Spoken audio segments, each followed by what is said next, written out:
Vem cá, meu irmão, me explica um negócio. Você diz que tá treinando pra virar o Goku, mas ao mesmo tempo, você pega o seu treino com o Renato Cariani? Qual que é o sentido disso? Eu sei que quando você fala de virar o Goku, você tá pensando na estética, mas marombeiro no Dragon Ball tem a rodo, e eu não acho que você tá treinando pra virar o Yantia.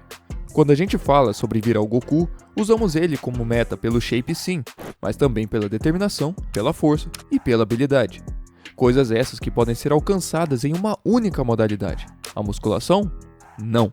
A calistenia, que no caso é o que mais vemos os guerreiros Z praticando. Presta atenção, Saiyajin. Você sabia que cerca de 70% das pessoas desistem da academia nas primeiras semanas? Então, já que é muito provável que você vai abandonar a academia no futuro, isso se já não tiver abandonado, por que não testar algo diferente que pode te dar resultados ainda melhores? O grande mal que você não tá vendo é que na musculação se busca isolar os músculos em movimentos limitados e cada vez mais em máquinas que quase fazem o movimento todo por você, fazendo você ficar muito bom em fazer movimentos robóticos e engessados. E não precisa ser um gênio para saber que isso não se aplica na vida real. Em contrapartida, no Dragon Ball nós vemos os personagens mais fortes treinando movimentos com o corpo livre, apenas aumentando a resistência desses movimentos. Pega a trajetória do Goku, por exemplo. Antes da gente o conhecer, ele já vivia na floresta pulando, subindo em árvores e caçando. Com o Mestre Kami, o treino era natação, arar o campo com as próprias mãos, correr com um casco de 20 kg nas costas e ainda ajudar em tarefas como construção e entrega. E indo para Namekusei, ele não fez nada além de flexões e abdominais, apenas deixando eles mais difíceis, com variações e aumento da gravidade. E em todas essas fases, o que nós vemos é o corpo trabalhando em conjunto, acionando vários músculos em todas as atividades para suportar a carga, manter o equilíbrio e adicionar movimento. Diferente da musculação, em que você vai se apoiar em um banco e levantar o peso para cima, para baixo, para cima, para baixo, para cima, para baixo, para o resto da sua vida, fazendo que você seja forte para executar os exercícios controlados, mas que não traduz essa força para fora da academia, já que se treina cada músculo isoladamente, sem uma comunicação entre eles. E se tudo der certo na musculação, você vai virar um cara estilo o Nappa, um cara imponente que tem sim a sua força, porém facilmente atingível, que cansa rápido, sem mobilidade alguma e que vira saco de pancada contra alguém ágil, com mobilidade e força funcional, já que é assim que um marombeiro corre. Eu sei que pode ser difícil aceitar essa realidade, mas não é por acaso que você tem esse sentimento de negação. A questão é que não é uma coincidência que a musculação se tornou tão popular. A verdade é que o sistema adora que você pense que o segredo da saúde está na musculação. Um dos conceitos mais básicos do marketing é criar uma nova necessidade nas pessoas para vender a solução depois. O aprimoramento físico não é algo de hoje. Desde os gregos e romanos, ter um corpo esculpido era visto como foda, mas o crescimento dos músculos era apenas a consequência de outras atividades físicas, como as que vemos nas Olimpíadas e o treinamento militar.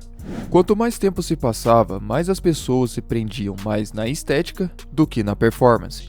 E assim, o bodybuilding crescia, já que nessa sociedade de redes sociais, parecer é mais importante do que ser.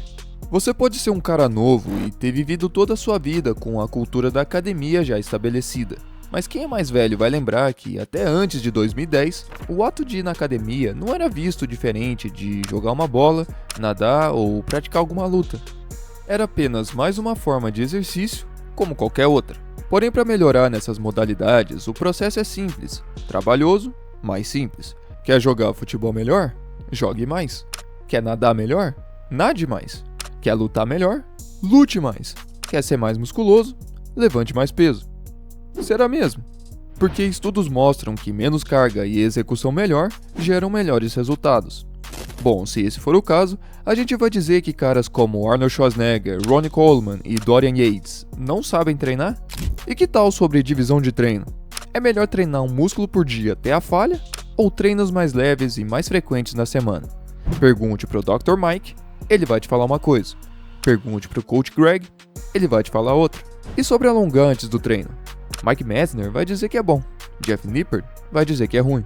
Esses dois que se dizem naturais. Essa incerteza e evidências contraditórias é o terreno mais fértil possível para a venda de curso, suplementos milagrosos, venenos e planos vitalícios. Coisas que têm sim os seus bônus, mas que te prendem na realidade de que esse é o único caminho para os seus objetivos, sendo que existem alternativas bem mais baratas, bem mais simples e bem mais eficazes.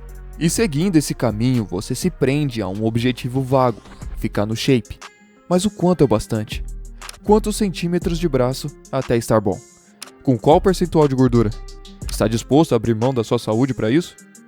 E mesmo que tudo isso funcione para você, você ainda se tornaria uma armadura bonita, porém de papelão, já que não é incomum com o tempo aparecer rompimento de ligamento e dores nas articulações, ou nos piores casos acabar precisando de uma cirurgia estilo Ronnie Coleman. E se mesmo assim você escapar de tudo isso, como já estabelecemos antes, sua força não vai traduzir para a vida real, já que você está treinando levantar peso em um trilho linear com os músculos isolados, ao invés de uma força funcional de verdade. Mas mesmo com tudo isso, as pessoas se prendem ao marketing de que só dá para ficar em forma com a musculação. Porém, como vimos antes, a imensa maioria das pessoas não se mantém na academia nem por 2 semanas.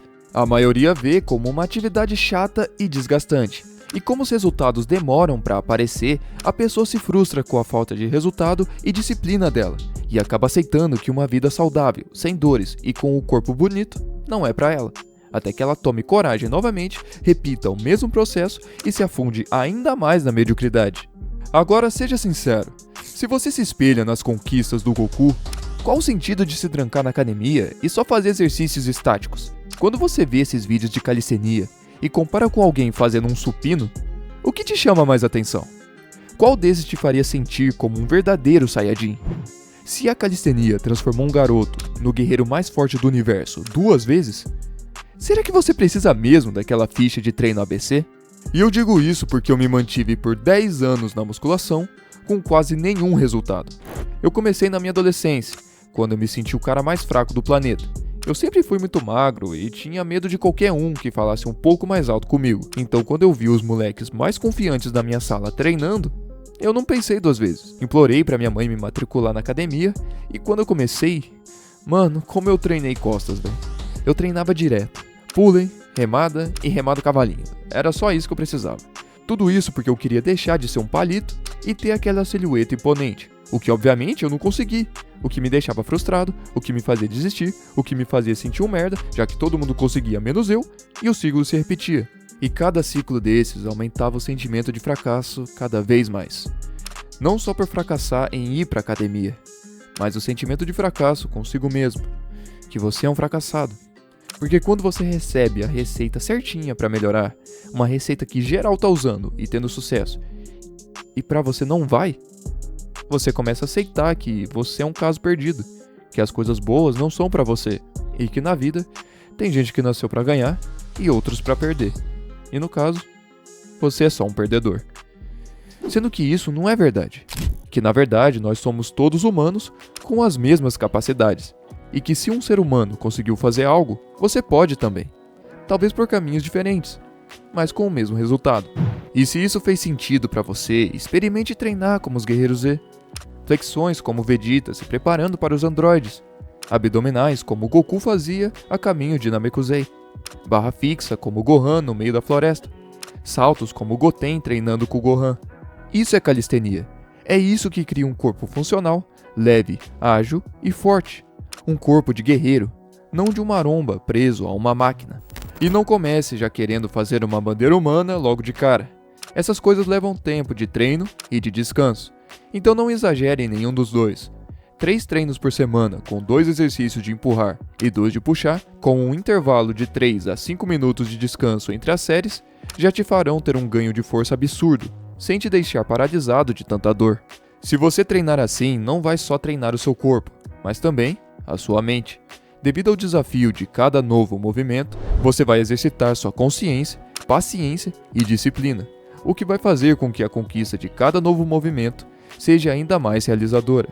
Sério, é tipo você dominar uma técnica como Kamehameha, Kaioken ou a Genkidama. Tudo isso no seu caminho de Super Saiyajin.